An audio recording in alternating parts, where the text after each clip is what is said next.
সুইডেনে September ইনটেকে masters এবং bachelors প্রোগ্রামে যারা আনকোয়ালিফাই হয়েছেন এবং লেট অ্যাপ্লিকেশন করতে চান, তাদের জন্য এখন করণীয় কি?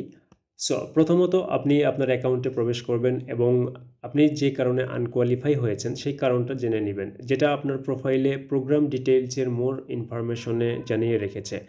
সেগুলোর সাথে আপনার প্রোফাইলের কোন শর্ত বা তথ্য ফুলফিল হয়নি সেটা আইডেন্টিফাই করে নিতে হবে। এরপর লেট অ্যাপ্লিকেশনের জন্য যে শর্ত অনুযায়ী ভার্সিটি এবং প্রোগ্রাম অ্যানালাইসিস করবেন সেটা আপনার প্রোফাইল অনুযায়ী হতে হবে এবং আপনার প্রোফাইলের সাথে ম্যাচ করে এমন আরও 4টি প্রোগ্রামে অ্যাপ্লিকেশন করে রাখবেন এবং আপনি দ্বিতীয়বার চান্স নেবেন।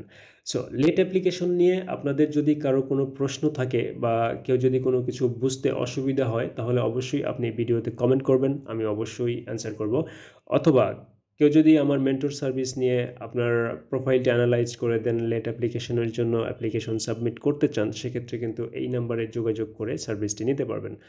সো সবার জন্য শুভকামনা রইল, ভালো থাকবেন।